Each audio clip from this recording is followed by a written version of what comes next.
Straight Shift with the Car Chick, the podcast that's all about cars, buying, selling, fixing, and driving, and sometimes running fast if you're the car chick.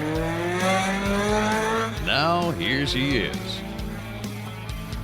Welcome back to the Straight Shift. I hope everyone is staying safe and not going too bonkers crazy being at home right now. I was thinking about what to do for this podcast, and I've been getting a lot of questions from people. I don't know, I guess they're stuck at home, and so they have too much time on their hands to think. So I've been flooded with a lot of emails with some really good questions, and I'm happy about that. I don't mind at all. I'm passionate about educating people about cars. So anytime you have a car-related question of any sort, please feel free to reach out to me through my website, thecarchick.com. The contact link has a form on there. You can get to me, and I am happy to answer your questions. If I don't know the answer, I'll find out for you. So I thought today would be a good opportunity to take a few of those emails and some of the commonly asked questions that I've been getting lately and answer them via this podcast, in addition to just replying to the individuals who asked them. So let's get started. Jenny from Mooresville asks, is now a good time to buy a car with everything that's going on? Are the dealers desperate to make deals, or am I crazy to think about buying a car right now? The short answer to this question is yes. This is a really good time to buy a car, especially a new one. And for more reasons than just the dealers are desperate to sell cars, which they are, but it's actually a little more complicated than that. As you can imagine, car sales are very, beyond slow right now. One of my best dealers texted me yesterday, in fact, and she was all excited because her dealership had sold 2 whole cars yesterday. And this is a large franchise dealership that normally moves a few hundred cars a month.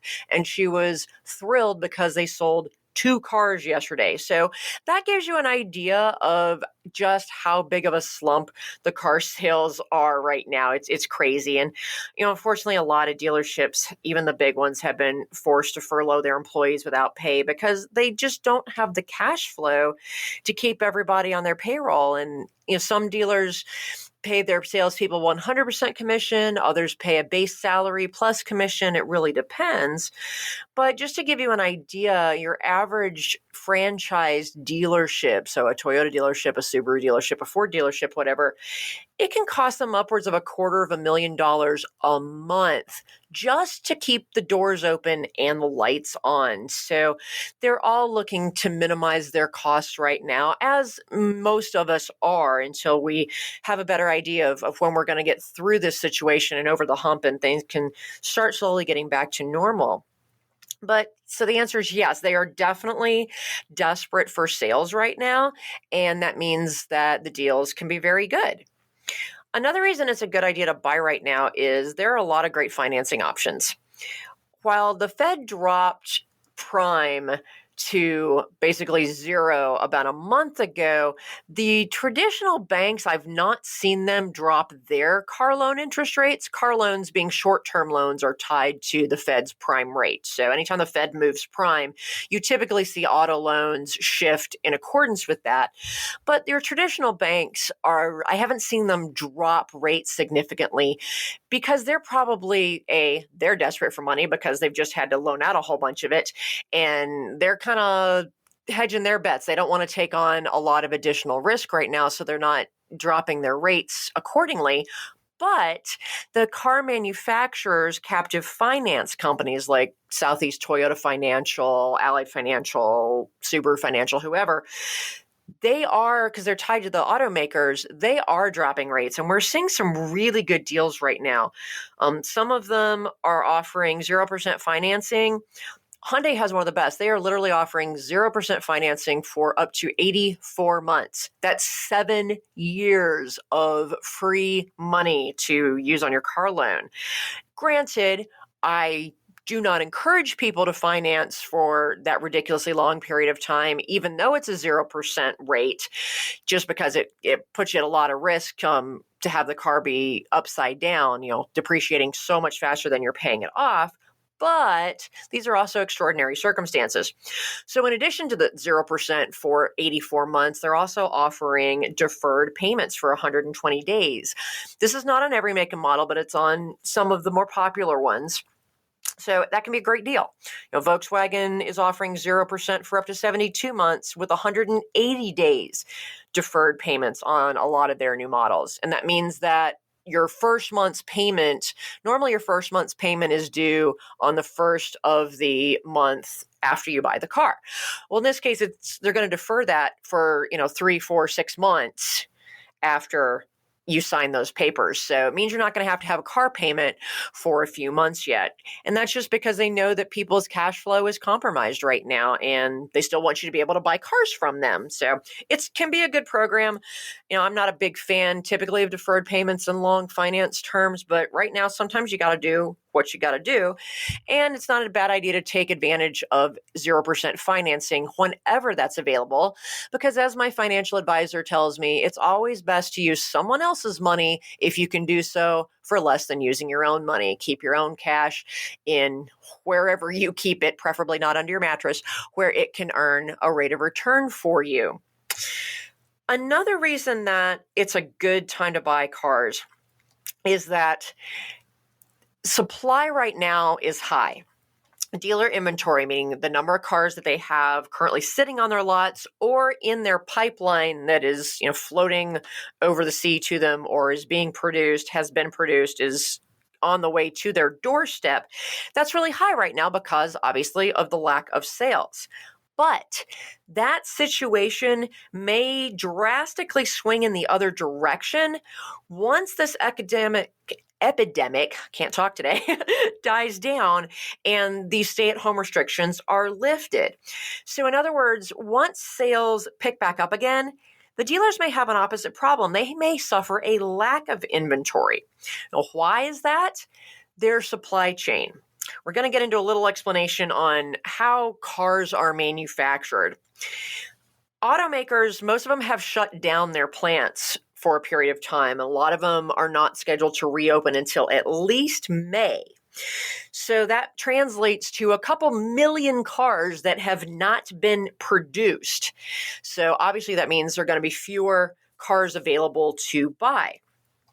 And some manufacturers like General Motors have even gone a step further and converted some of their car producing plants to be ventilator producing plants. And that is awesome. And I commend GM and Tesla and the other manufacturers who have converted their factories over to produce the life-saving ventilators that so many areas desperately need right now with the number of seriously ill patients that they have.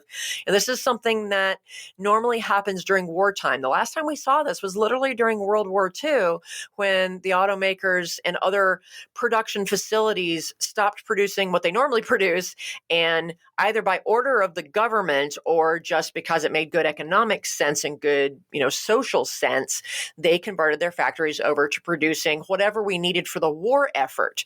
And this is effectively a type of war. So they're doing that voluntarily right now.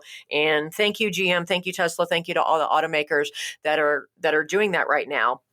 But it also means that they're going to eventually have to switch those factories back over to making cars. And that is not an overnight kind of thing. Even for the manufacturers that haven't switched their production at a plant, the plant's still perfectly well set up to make cars.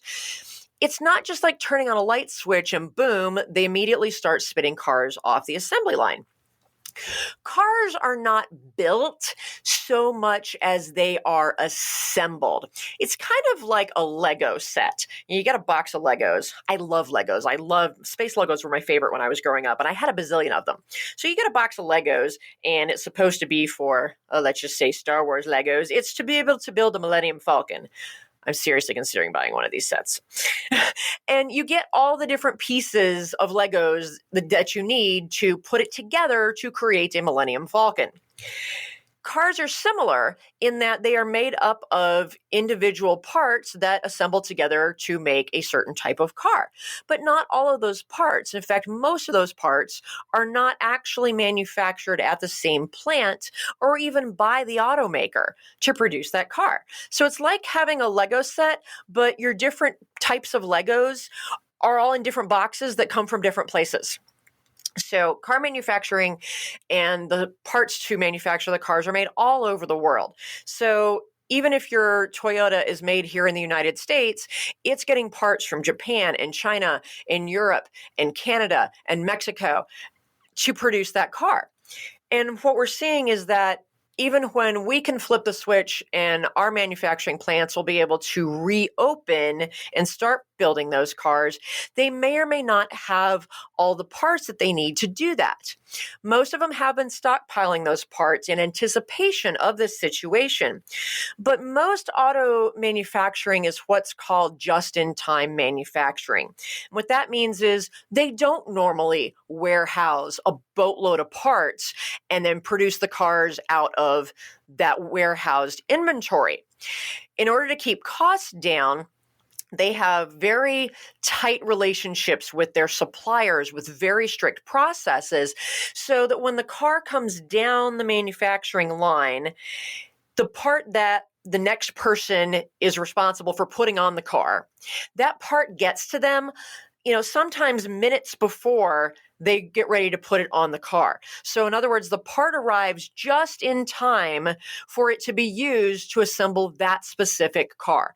BMW has one of the most incredible just-in-time manufacturing systems. If you've ever been to their manufacturing plant in Spartanburg, South Carolina, which is just a couple hours down the road from me, it is amazing to see how that works. And I'm a nerd. I have a background, in management consulting, and I did a lot of manufacturing and logistics in my original career. So I know a fair amount about how manufacturing works, and to see how their just-in-time process works, it's absolutely brilliant.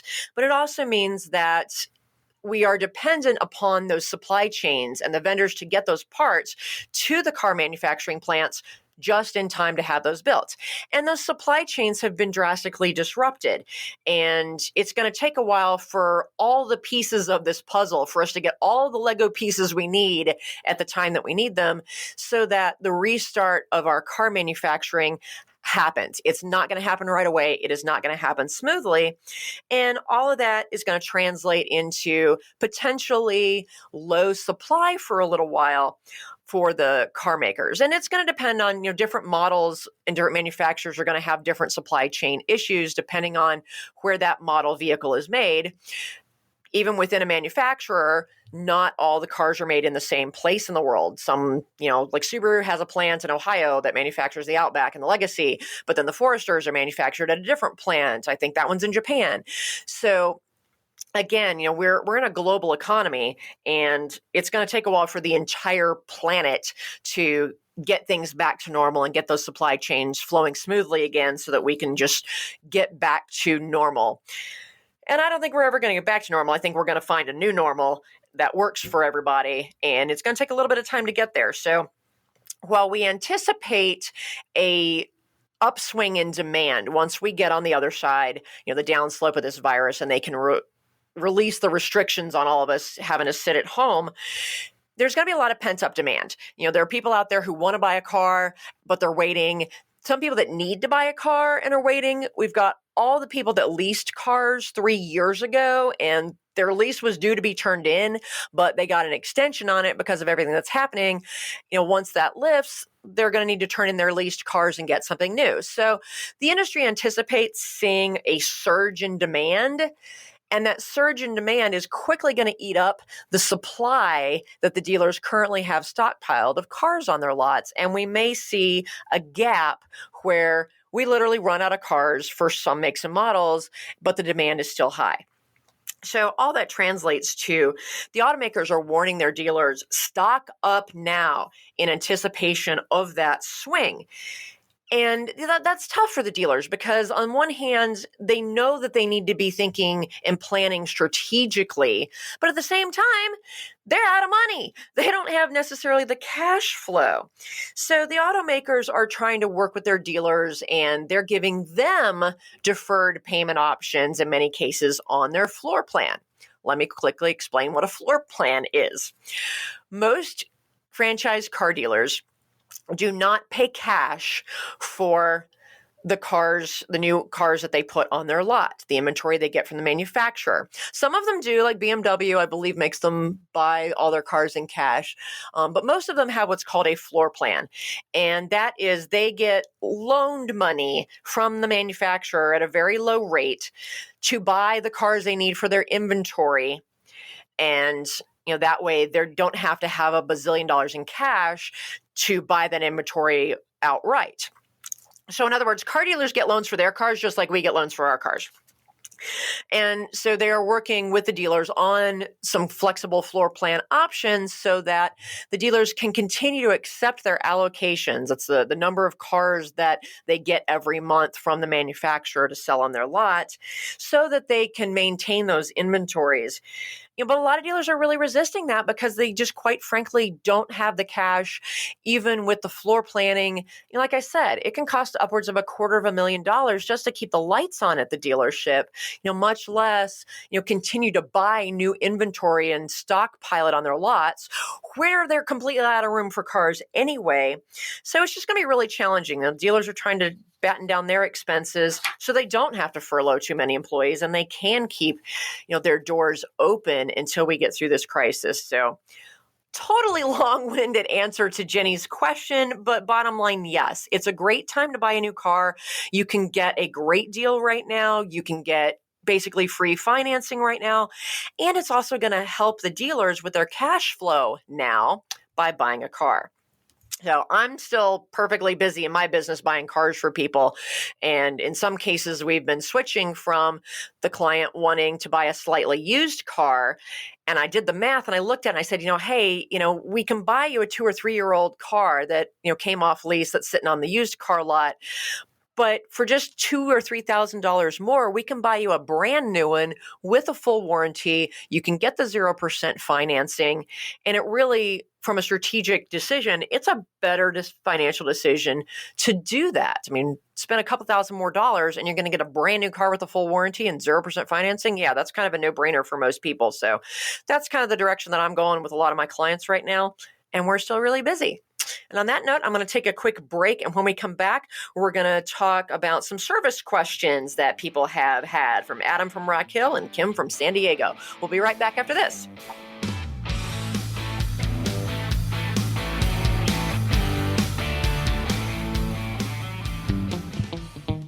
Do you hate car shopping? Do you worry about being taken advantage of or about finding the right car at a great price? Buying a car can be a frustrating and time-consuming experience. But what if you could get a great deal without having to do a ton of research, without having to haggle, and without the fear of buying a lemon? You can. As your personal car shopper, the Car Chick will help you pick the perfect car based on your unique lifestyle, budget, and personality. She'll handle all of the legwork and negotiating for you. All you have to do is sign the papers and take the keys. It's that easy. To learn how the Car Chick can save you time, money, and hassle on your next car purchase, give us a call at 704-248-8706. That's 704-248-8706. Or visit us on the web at thecarchick.com. Ah, the Car Chick is back for more Straight Shift. Hey everyone, welcome back to the Straight Shift. Today I am answering your car-related questions that you have emailed to me over the past couple of weeks. Adam from Rock Hill asks, the Subaru dealer wants to charge me $237 for my 30,000-mile service on my Outback. Do I really need to do that? It seems kind of steep and I really don't want to put out the money right now. Short answer, Adam, yes. You need to do all of the maintenance outlined in your owner's manual, not just to keep up your car's warranty, which you need to do because in order to keep that factory warranty, or even if you have an extended warranty active, you need to do all the maintenance that is listed in the maintenance schedule in your owner's manual, but also to make sure that your car lasts. You really cannot skimp on maintenance if you want your car to last. The 30,000 mile service is more than just a simple oil change. They're also going to change the brake fluid. And this is specific to the Outback, but it's similar for most cars. For your car, obviously look up in your owner's manual in the maintenance schedule and read through that. Understand what service is required at each interval. And this is, of course, assuming that you're following the regular maintenance schedule and not the extreme maintenance schedule. But the 30,000 mile service on an Outback, it is an oil change, yes, but it's also, they change the brake fluid. They inspect all the other fluids in the car, including your transmission fluid, your differential oil on both diffs, because Subarus are all-wheel drive. They got 2 diffs. They're going to rotate your tires. They're also going to inspect all the belts. They're going to inspect the fuel line. They're going to inspect the cooling system, which is a good idea going into summer anyway. And they're going to replace all your air filters, which, let me tell you, your air filter needs changing right now because of the pollen. Oh my goodness, the pollen is almost worse than the virus right now. So they're going to be doing all those things on the list. And you may think, okay, they're just inspecting things. They're looking at them. They're not actually changing anything or replacing any parts. Why are they charging me for that? Well, because it takes time for the qualified mechanic to look at all of those really important systems on your car and make sure they are still functioning normally, that the fluids still look clean, because it depends on how you drive. And there are guidelines for how often you should change those fluids, but it really depends on how you're driving the vehicle. Some fluids may get dirtier faster based on how you're driving than how another person drives. So it's really important that they are looking at those things, so that if they do need to be replaced, you know that, instead of waiting until those fluids get super nasty and start causing damage to your car, then changing them. Fluids are something you need to stay on top of. So yes, those milestone services, I like to call them, can cost a little bit more money because they are checking more things. That being said, dealers do charge more typically than your average independent shop. And you're not required to have your maintenance done at the dealership to maintain your warranty. You can choose to have the work done at a qualified independent shop if you prefer. And by qualified, I mean, their mechanics are trained mechanics. I obviously prefer the ASE certified mechanics. The ASE is kind of the certification standard, the testing standards within the service industry. I would never let anybody but a certified mechanic touch my car. Of course, I don't let anybody but my husband, who's a master certified mechanic, touch Maggie, but, that's why I married my mechanic. But, as long as you're doing it at a qualified shop, they may do it for a little bit less money, but make sure they're actually doing all the things that are on your 30,000 mile service. Some shops are better than others, and some may look and be like, oh, it's just inspecting a bunch of stuff. I'm just going to change the oil.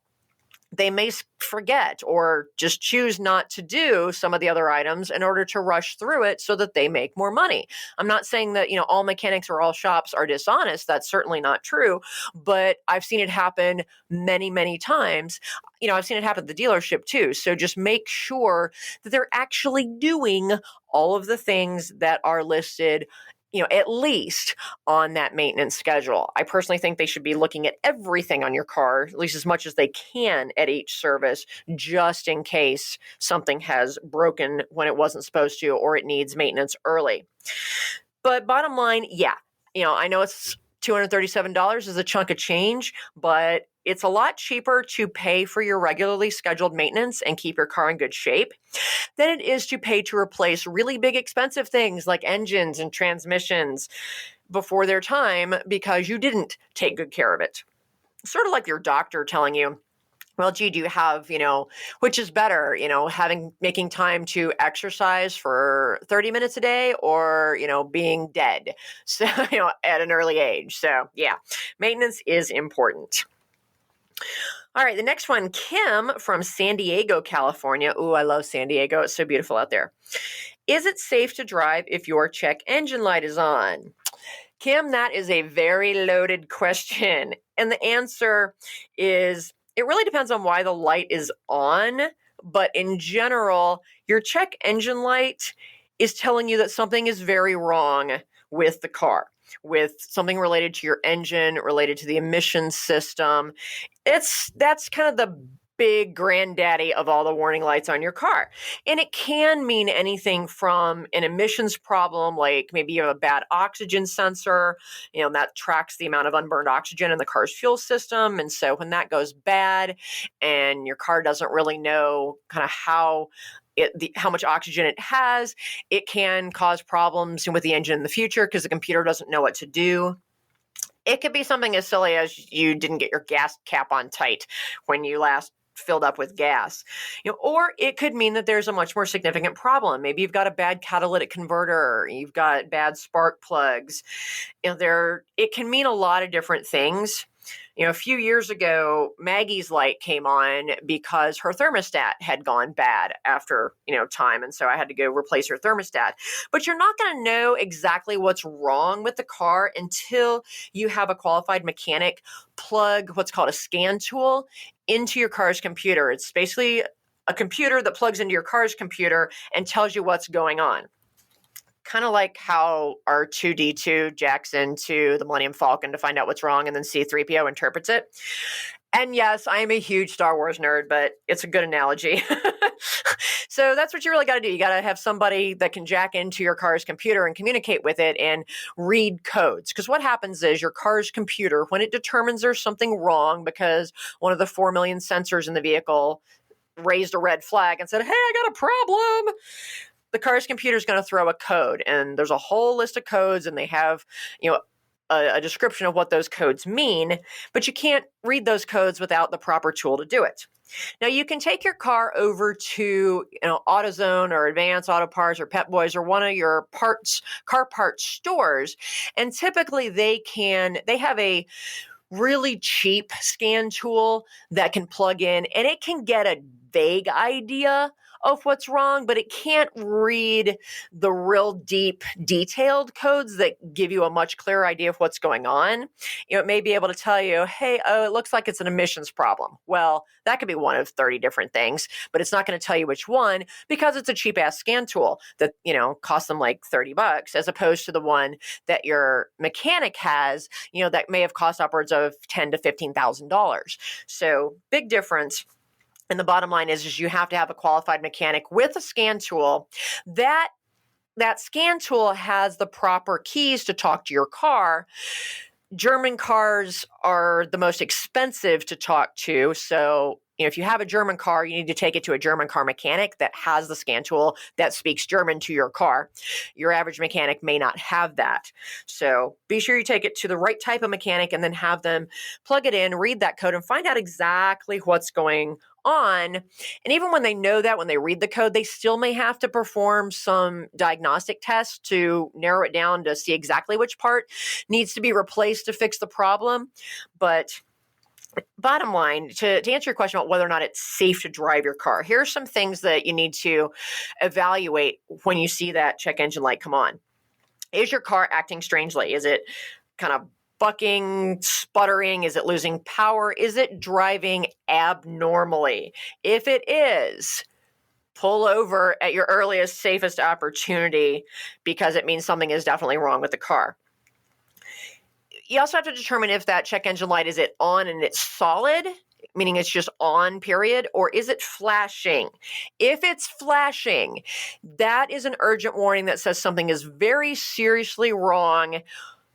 Pull over now, safely, check your mirrors. It's like on the racetrack. Check your mirrors, reduce speed, get off to the side of the road, or get off, if you're on the freeway, get to that nearest exit, get off the road, find a safe place to stop the car and turn that engine off before something goes bluey and causes damage to your engine.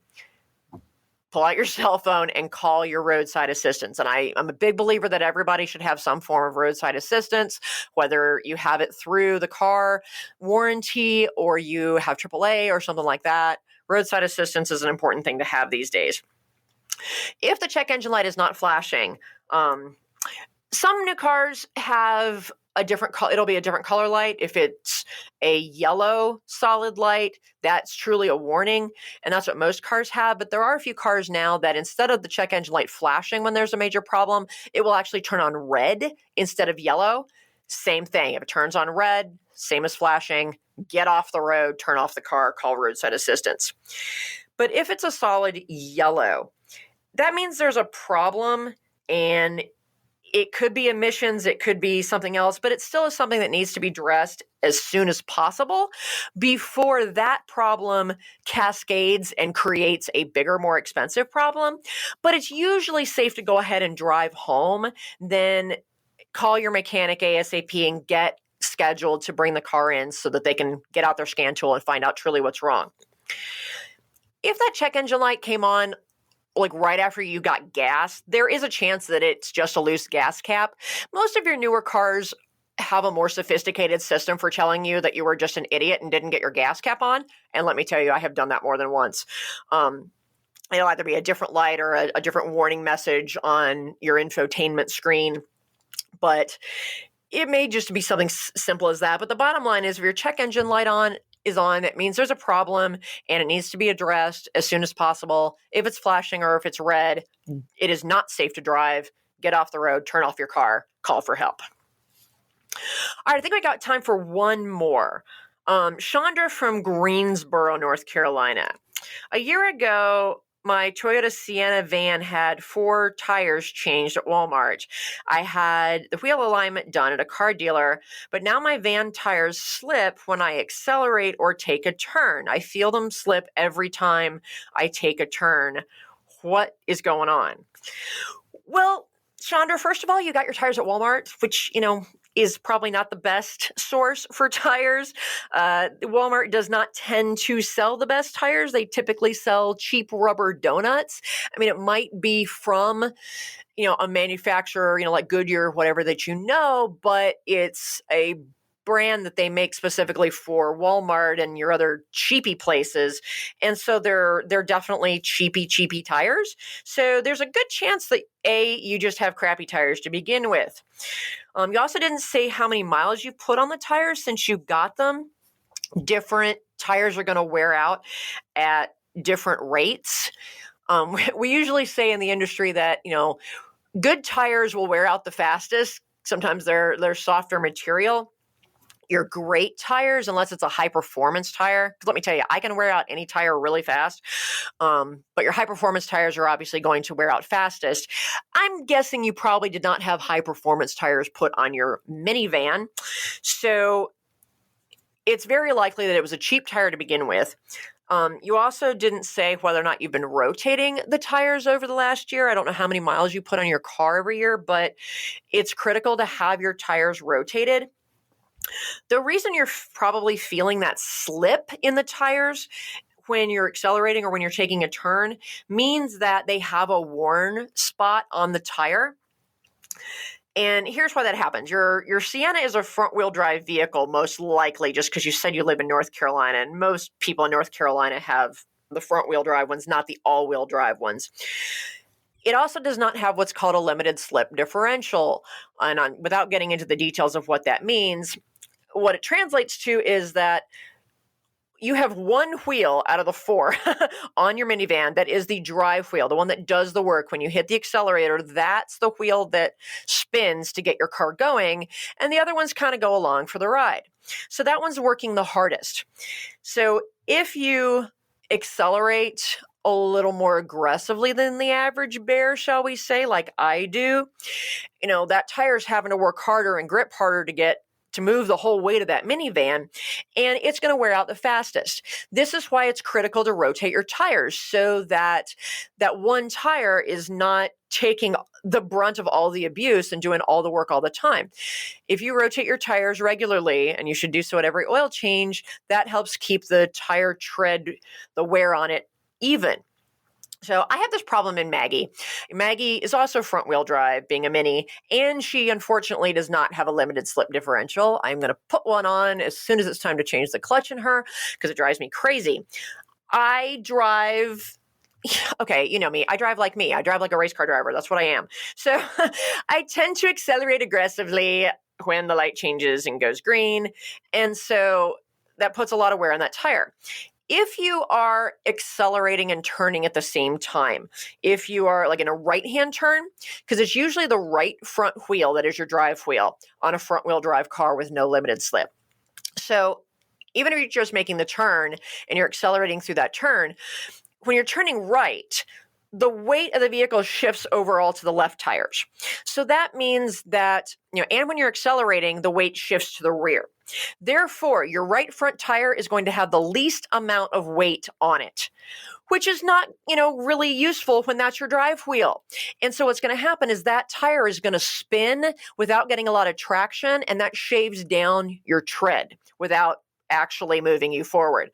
I have to really watch myself because I will spin that tire a lot with the way I drive.